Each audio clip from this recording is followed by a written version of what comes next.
Pro 1, kanal informasi dan inspirasi. Pro 1, kanal informasi dan inspirasi.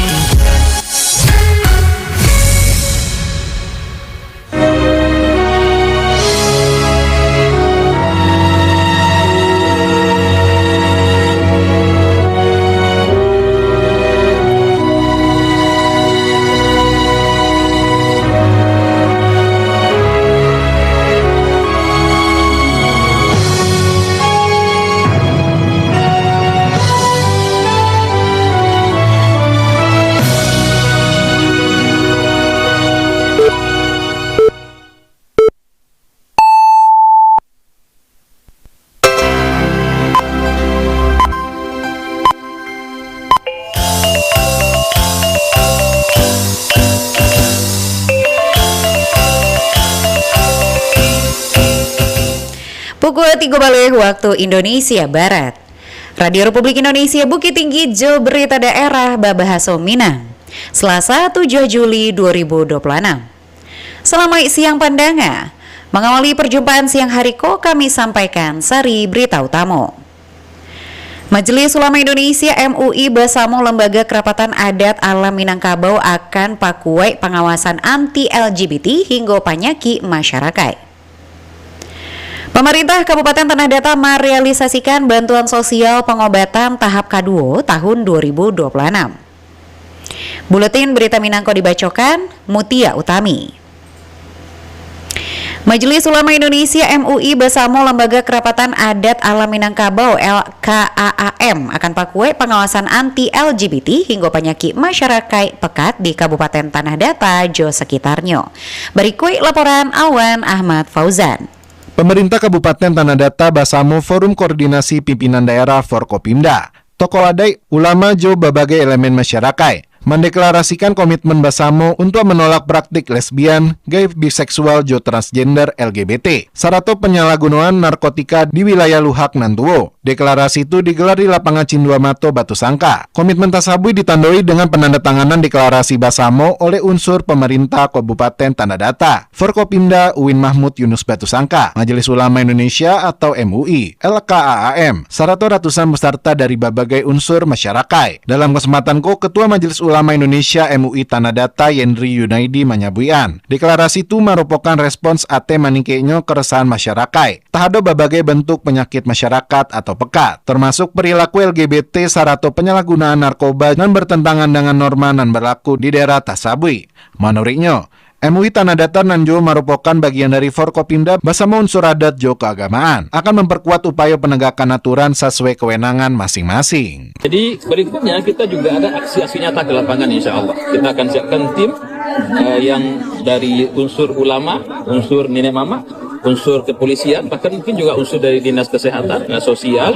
Kita langsung kepada spot-spot yang memang berpotensi terjangkitnya atau tersebarnya virus LGBT ini. Sementara Ketua Lembaga Kerapatan Adat Alam Minangkabau atau LKAM Tanah Datar Aresno Datua Andomo Baharo, deklarasi penolakan terhadap LGBT serta penyakit masyarakat sejenis lainnya dapat menumbuhkan partisipasi keluarga untuk menikaian pengawasan terhadap anak-anak jo lingkungan sekitar. Karena menurutnya, peran keluarga menjadi bagian penting dalam upaya pencegahan berbagai persoalan sosial. Agustus tahun 2025 mulai ada indikasi, kemudian kita bisa mendapatkan informasi-informasi siapa-siapa yang tergabung berapa kali, kemudian sampai MUI mengeluarkan tausiah, kemudian dari KAN dan juga LK mengeluarkan himbauan dan juga keputusan adat untuk seluruh masyarakat mendukung meneruskan sampai terwujud tidak ada laginya kesempatan dan apapun itu untuk LGBT di Tanah Datar.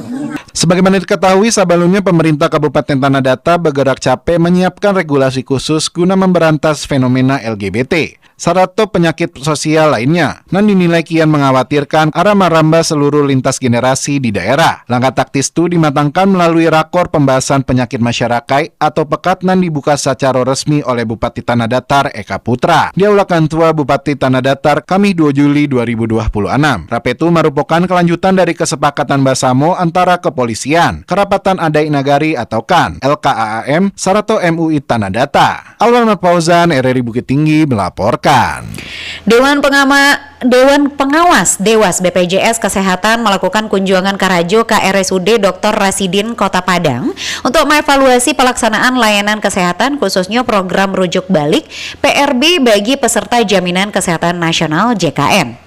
Direktur RSUD Dr. Rasidin, Dr. Lismawati mengatakan, kunjungan Dewas BPJS Kesehatan menjadi kesempatan bagi rumah sakit untuk menyampaikan berbagai kendala yang dihadapi dalam pelayanan sehari-hari.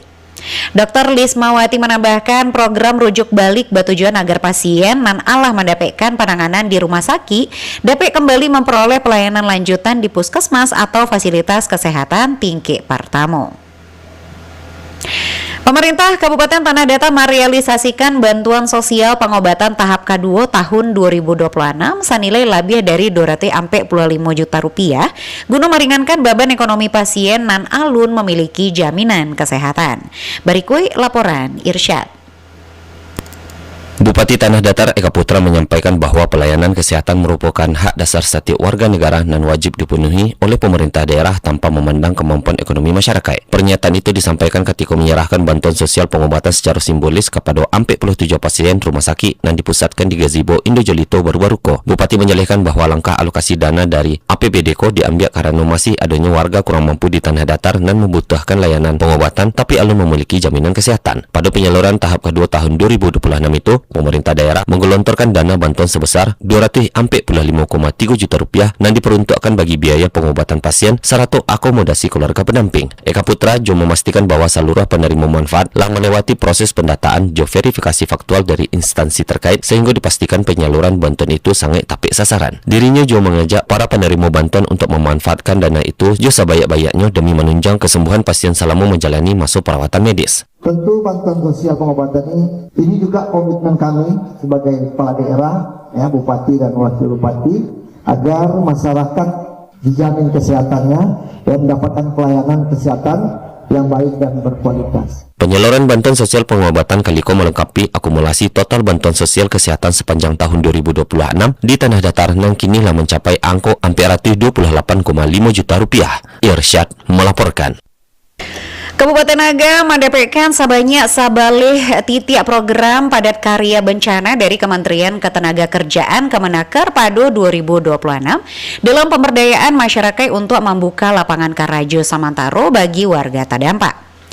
Kepala Dinas Perindustrian Perdagangan dan Ketenagakerjaan Agam Budi Perwira Negara di Lubuk Basuang mengatakan, kasabali titik program padat karya itu tersebar daerah bencana hidrometeorologi pada November 2025 di Kecamatan Tanjung Raya, Jo Palembayan.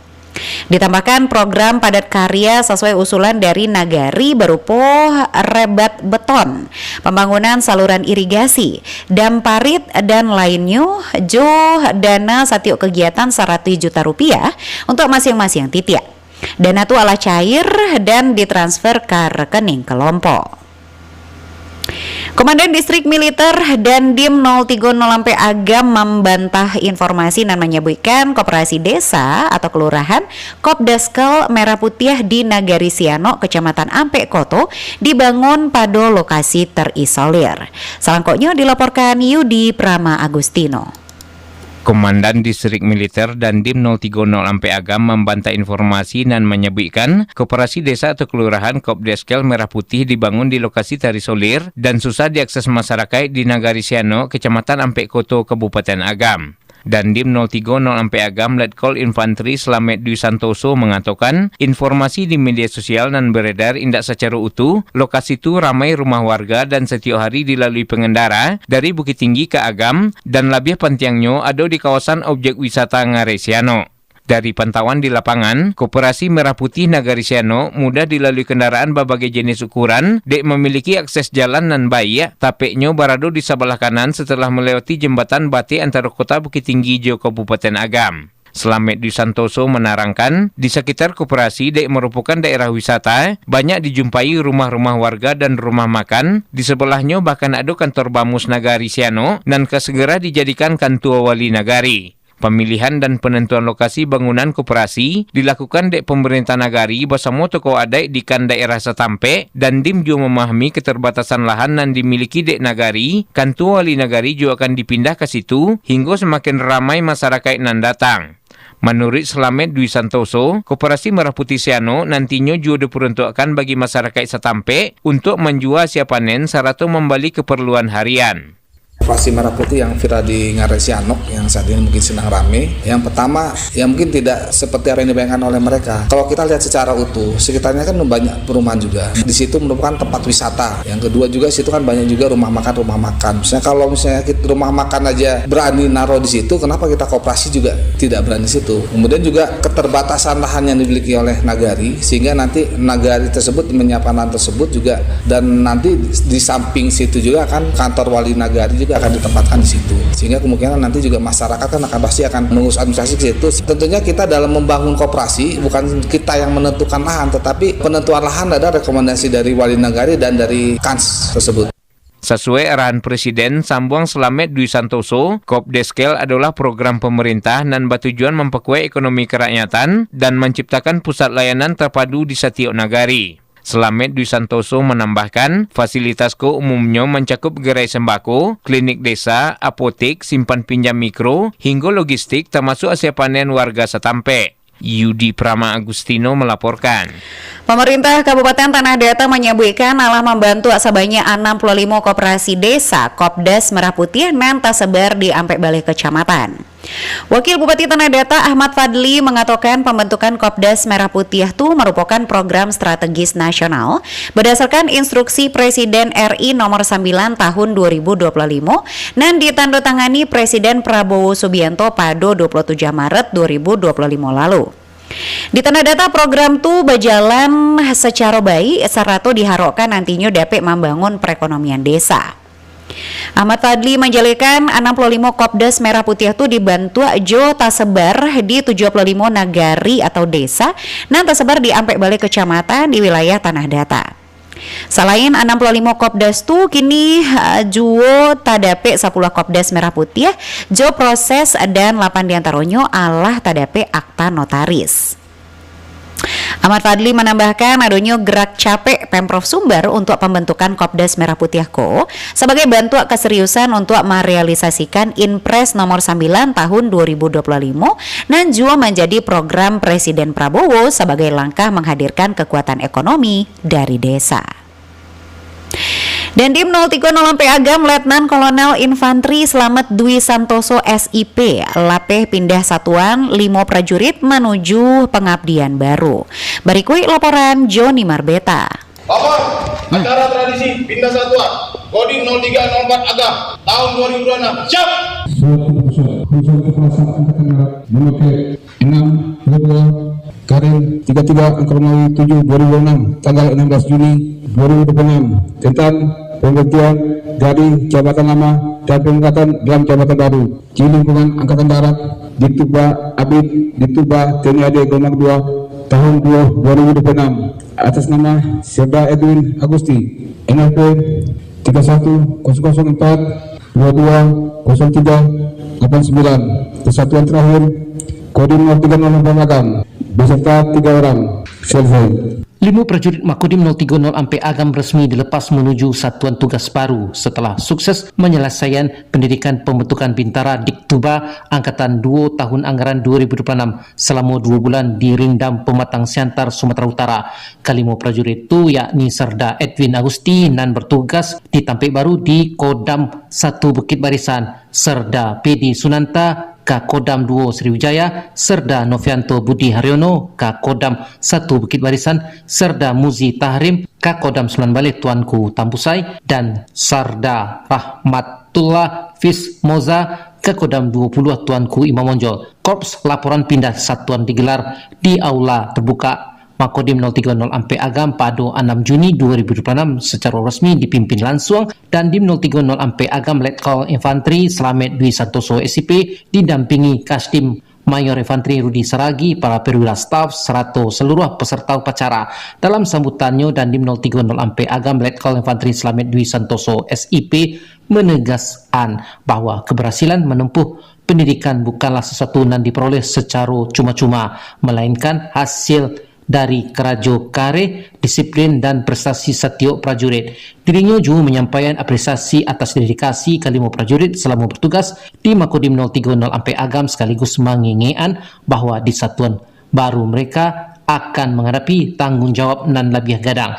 Dan Dim 030 Ampek Agam berpesan agar seluruh pengalaman dan nilai-nilai positif dan alah diperoleh selama ko bertugas tetap dipertahankan, sementara hal-hal nan kurang rancak ditinggal, dan di mana pun bertugas setiap prajurit harus mampu menjadi teladan, menjaga nama baik satuan serta menunjukkan pengabdian terbaik kepada bangsa dan negara. Pelepasan rekan-rekan kita yang selesai melaksanakan pendidikan secara reguler, sekolah yang ditempuh hal yang gratis tapi memerlukan suatu perjuangan cukup berat. Prajurit yang berprestasi, kalau kita ele-elean malas, misalnya kita akan lulus dalam mengikuti seleksi. Kita melepas rekan-rekan ke jumlah 5 orang, ucapkan terima kasih yang sebesar-besarnya atas dedikasinya selama ini yang sudah mengabdikan beberapa tahun di Kodim 0304 Agam. Rekan-rekan akan mendapatkan tugas satuan yang baru, di mana nanti di satuan tersebut tantangan baru buat rekan-rekan juga. Kenaikan pangkat atau alih golongan merupakan hal yang biasa, merupakan bertambahnya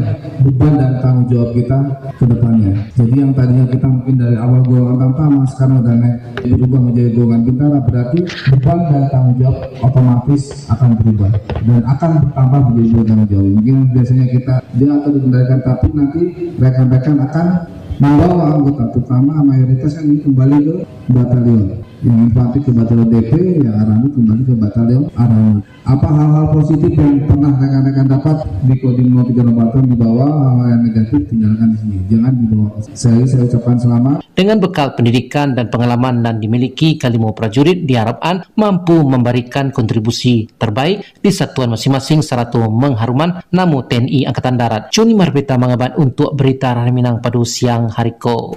Pemerintah Kabupaten Pasaman Barat mencapai capaian pelaksanaan program cek kesehatan gratis CKG hingga semester 1 2026 ala menjangkau 116.866 orang atau 24,83% melebihi target yang ditetapkan. Kepala Dinas Kesehatan Pasaman Barat Gina Alesia mengatakan target total CKG tahun 2026 sebesar 46% dari 70.700 penduduk. Sedangkan target CKG semester 1 sebesar 23%. Artinya capaian periode Januari sampai Juni melebihi target yang ditetapkan mencapai 24,83%. Ditambahkan program CKG yang dimulai sejak Januari 2026 dilakukan untuk bayi, balita, anak prasekolah, anak sekolah, dewasa, warga lanjut usia, lansia. Badan Kesejahteraan Masjid BKM Padang Panjang Barat kukuhkan pengurus masjid Syatariah dorong transformasi masjid jadi pusat pemberdayaan umat. Berikut laporan Nofri. Badan Kesejahteraan Masjid BKM Kecamatan Padang Panjang Barat mengukuhkan pengurus Masjid Syatariah Kelurahan Balai-Balai. Pengukuhan dipimpin Ketua BKM Kecamatan Padang Panjang Barat Muhammad Nur pada Minggu 5 Juli 2026 di Masjid Syatariah. Kegiatan itu turut dihadiri penyuluh agama Islam Zulkarnain, Lurah Balai-Balai, tokoh adat, tokoh masyarakat, serta jamaah Masjid Syatariah. Muhammad Nur Nanju menjabat sebagai Kepala Kantor Urusan Agama KUA Kecamatan Padang Panjang Barat menjelaskan pengukuhan tersebut merupakan implementasi program revitalisasi PKM yang digulirkan Kementerian Agama sejak 2023. Program itu menargetkan transformasi masjid dari sekedar tempat ibadah menjadi pusat pemberdayaan ekonomi, sosial, pendidikan, serta keagamaan masyarakat. Menurutnya, penguatan kelembagaan masjid menjadi kunci untuk mewujudkan visi masjid berdaya untuk umat sejahtera. Dirinya menilai pengurus masjid harus mampu mengelola masjid secara profesional, transparan, serta berorientasi pada kemaslahatan jamaah. Untuk itu, keberadaan BKM di tingkat kecamatan diposisikan sebagai jembatan koordinasi antara KUA, pengurus masjid, serta masyarakat. Sinergi tersebut diharapkan dapat mempercapai program kemakmuran masjid, pembinaan mualaf, taman pendidikan Al-Quran, hingga kegiatan sosial kemasyarakatan. Dalam pengukuhan tersebut, Muhammad Nur menyerahkan langsung surat keputusan SK pengurus Masjid Syatariah Prode 2026. Dirinya memberikan pembinaan kepada seluruh pengurus terkait tata kelola administrasi masjid, manajemen keuangan dan akuntabel, optimalisasi infak serta wakaf produktif, serta pentingnya etika pelayanan kepada masyarakat. Berarti dengan dirinya setelah dikeluarkan SK oleh Keputusan Agama dan telah dikukuhkan langsung oleh Kepala Keputusan Agama dan Ketua BKM Kecamatan dengan secara resmi telah menjadi pengurus Masjid Satariyah. Dan tentu kita berharap mari sama-sama kita jalin komunikasi, jalin koordinasi hal-hal yang terkait dengan masalah program-program yang ada di Masjid Satariyah. Muhammad Nur menambahkan pengurus masjid yang baru dikukuhkan diharapkan segera menyusun program kerajo berbasis kebutuhan jamaah. Hal itu dinilai penting agar masjid benar-benar hadir sebagai pusat peradaban umat, serta solusi atas persoalan sosial di lingkungan kelurahan balai-balai. Acara pengukuhan ditutup doa basamo, serta diskusi mengenai rencana program jangka pendek Masjid Satariyah Kamuko. Nofri melaporkan. Sekian berita daerah Babahaso Minang untuk siang hari Selasa 7 Juli 2026. Berita daerah selanjutnya dapat didengarkan besok pagi pukul 6 waktu Indonesia Barat. Ambo Mutia Utami, salamai siang.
Pro 1, kanal informasi dan inspirasi. Pro 1.